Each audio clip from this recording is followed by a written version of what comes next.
तो साहब नीलेष जी, आपने समीर वानखेड़े के भी केस में ऐसा लग रहा है कि कल निश्चित रूप से अपेक्षित वर्डिक्ट आएगा और जो समीर जी के फेवर में ही आएगा, क्योंकि फंस गई है सीबीआई, खुद ही झूठ बोल रही है। तो उसी तरीके से ये अगले 2 सप्ताह, मतलब किस तारीख को अब होगा, अगली हियरिंग कब है? आ जाएगा डेट अभी। आज की जो डेट है उससे 14 दिन के बाद। 14 दिन के बाद। तो अब चलिए कोई बात नहीं है, लेकिन अब एफआईआर की तो चर्चा शुरू हो ही गई और अदालत खुद ही कह रही है। तो बहुत बहुत शुक्रिया नीलेष ओझा। चलिए आज तो डन हो गया, डन हो गया, क्योंकि अब कोर्ट खुद ही कह रही है एफआईआर के बारे में। बताओ, आगे कहानी नहीं। हाँ, तो बहुत बहुत शुक्रिया नीलेष जी, बहुत बहुत शुक्रिया। अब जो लोग एक बार जो लेट से जुड़े हैं उनके लिए वर्डिक्ट सुना दें।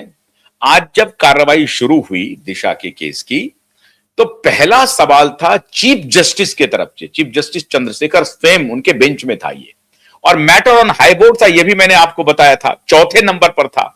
तो सुनवाई होनी ही थी 11 बजे। जैसे ही कोर्ट शुरू हुआ, पहला तीसरे नंबर पर था समीर वानखेड़े का केस, और उसके ठीक दूसरे नंबर पर, चौथे नंबर पर दिशा का केस था। जैसे ही सुनवाई शुरू हुई, वहां पर डीसीपी भी मौजूद थे, और शैलेंद्र नगरकर के बारे में पहले बताया था, ये फरार हो सकता है, इनको डर है। तो आज ये मौजूद था कोर्ट में, और जैसे ही अदालत ने सुनवाई शुरू की, चीफ जस्टिस का पहला सवाल था, एफआईआर इस केस में रजिस्टर हुआ है या नहीं हुआ है। यहां से शुरुआत हुई। अब आप कल्पना कीजिए, मुंबई हाईकोर्ट के चीफ जस्टिस के मुखारबिन से पहला सवाल आता है, एफआईआर हुआ या नहीं हुआ। पुलिस कह रही है नहीं नहीं नहीं, एफआईआर नहीं हुई है। तो क्या हुआ है? तो 174 के तहत मैंने इन्वेस्टिगेशन कर लिया है, लेकिन इसी बीच में इन्होंने कुछ पेन ड्राइव दे दिया है, उसका हम फॉरेंसिक जांच के लिए, इसके पहले क्या कहा था, सीसीटीवी फुटेज का फॉरेंसिक जांच के लिए भेजा है। उसके बाद क्या कहा, मेरी मदर को हार्ट अटैक हो गया है। आज क्या कहा उन्होंने, मदर का हार्ट अटैक, मतलब पब्लिक प्रोसिक्यूटर ने कहा कि इसको एडजर्न कर दीजिए, मेरी मदर को हार्ट अटैक हो गया, कोई बात नहीं है। आज क्या कहा उन्होंने कि 174 के तहत इंक्वायरी तो कंक्लूड हो चुकी है, जिसमें कि सुसाइड का एलिमेंट है ही नहीं, वो एक्सीडेंटल डेथ है। बोला 174 गया तेल लेने के लिए। अदालत ने कहा कि 174 का इसमें कोई सेक्शन नहीं है। जब तुम्हारे पास रेप और गैंग रेप और हत्या का कंप्लेन आ गया, तो आपको एफआईआर ही करना है। ये सब कहानी बंद करो। अब तुम ये बताओ, चलो हम तुमको लीज ऑफ लाइफ दे रहे हैं 14 दिन की, ये बताओ कि इस सब के बाद 174 वाला आर्गुमेंट खत्म। खुद अदालत ने कह दिया कि इसमें 174 लागू नहीं होता है। पहला ही सवाल पूछा, एफआईआर क्यों नहीं हुआ। अब तुम ये बताओ, जिससे भी पता करना, आईओ से, चीफ सेक्रेटरी से, सेक्रेटरी से, मुख्यमंत्री से, जिससे भी तुमको संपर्क करना है कर लो, ये तुम लिखित लेकर के आओ, एफआईआर क्यों नहीं किया। ये है वर्डिक्ट, ये है वर्डिक्ट मित्रों, कि एफआईआर क्यों नहीं किया, ये बताओ। आज का वर्डिक्ट है कि एफआईआर तुमने क्यों नहीं किया। अब आपको बताइए, ये लड़ाई ठीक लड़ रहे हैं ना अपन, थोड़ा लंबा तो चल रहा है, अदालत में समय लगता ही लगता है, क्या कीजिएगा, 1 साल लग गया है, लेकिन लड़ तो रहे हैं ना, और लड़ करके यहां तक ला रहे हैं, मजबूर कर रहे हैं। चीफ जस्टिस के बेंच में यह मैटर हाई बोर्ड पर होना आपकी जीत है। हाई बोर्ड का मतलब हुआ कि 40 में, 50 में, 60 में नंबर पर नहीं है कि सुनवाई ही नहीं हो पा रही है। सुनवाई हो रही है, और खूब जमकर हो रही है अदालत में।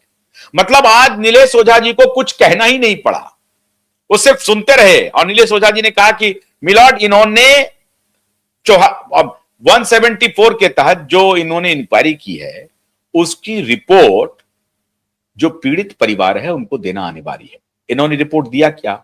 नहीं है। फिर इन्होंने कहा कि मिलॉर्ड, पिछले बेंच ने, मतलब जस्टिस सारंग कोतवाल के और जस्टिस गडकरी के, दोनों बेंच ने पूछा कि कहां है तुम्हारा रिपोर्ट। 174 के तहत ही जो रिपोर्ट है, वेयर इज योर रिपोर्ट। वो रिपोर्ट दे ही नहीं रही है मुंबई पुलिस, मलबानी पुलिस। ये बेशर्म मलबानी और मुंबई पुलिस भ्रष्टाचारी, क्योंकि इनका भ्रष्टाचार का भी पूरा लबादा खुल जाएगा मित्रों। ये केस देश के लिए नजीर होगा, और मोदी जी भी देखेंगे, आंखें फाड़ फाड़ कर देखेंगे। मैं बता रहा हूं आपको, फडणवीस भी देखेंगे और मोदी जी भी देखेंगे। ये जो कुछ गलतियां हुई है ना इस सरकार से और इस पार्टी से, अब उनके लिए करेक्ट करने का वक्त आ गया है और करेक्ट करवाएंगे हम, अदालत के डंडे से करेक्ट करवाएंगे। और आज इसीलिए मैं कह रहा हूं कि चीफ जस्टिस चंद्रशेखर जी के प्रति हम लोग आभार प्रकट करते हैं, नमन करते हैं उनका, कि उन्होंने सवाल ही शुरू किया यहां से। मतलब क्रिमिनल केसेस के वो एक प्रकार से जानकार हैं। तो जो बात हम लोग इतने दिनों से कह रहे हैं कि यह मामला 5 मिनट का भी नहीं है, लेकिन यह बात समझ में प्रधानमंत्री को नहीं आ रही है, यह बात समझ में गृह मंत्री को नहीं आ रही है, यह बात समझ में फडणवीस जो गृह मंत्री हैं उनको समझ में नहीं आ रही है। क्यों? क्योंकि उनको तो देश का, राज्य का बहुत कुछ देखना है, समझना है। अरे भाई, पूरी तरह से इस केस को नेताओं के चंगुल में फंसा करके भ्रष्ट करप्ट पुलिस ऑफिसर ने इस केस को तबाह करने की कोशिश की है। अकेला क्यूबाइड नेटवर्क है इस देश का, कोई नेटवर्क नहीं है। जिन्होंने लड़ाई लड़ी थी रास्ता मोड़ दिया, दूसरी दिशा में चले गए, कोई बात नहीं है, जब तक लड़े।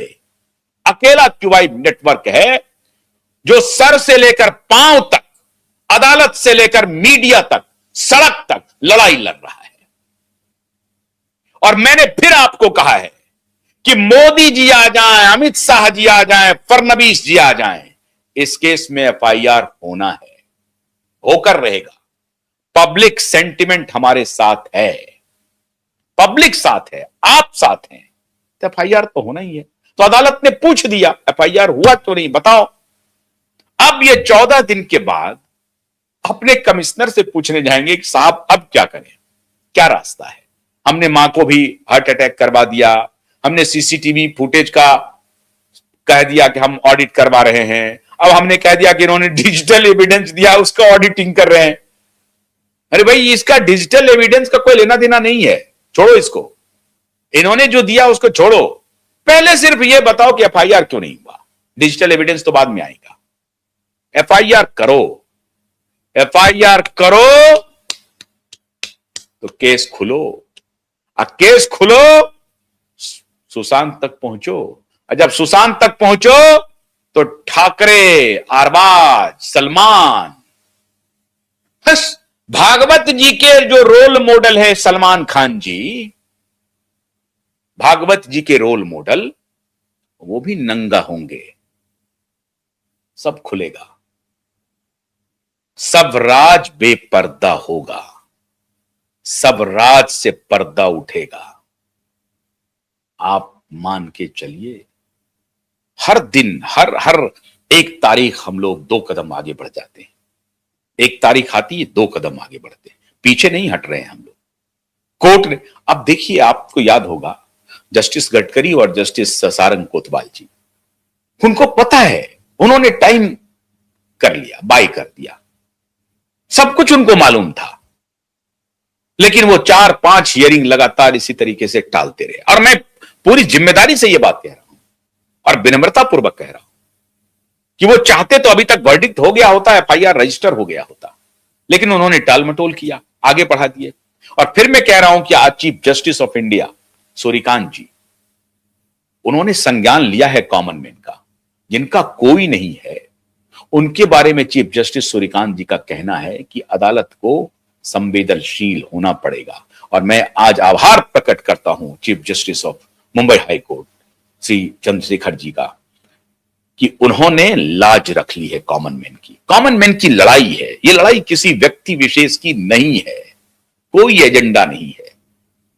एक लाचार मां बाप जो इतनी बड़ी ताकत के सामने खड़ा नहीं हो सकता था, मित्रों, वो 3 साल तक चुप करके बैठे रहे, डर से कहीं कुछ बोलते नहीं थे, जो सत्ता के लोग कहते थे वही करते थे।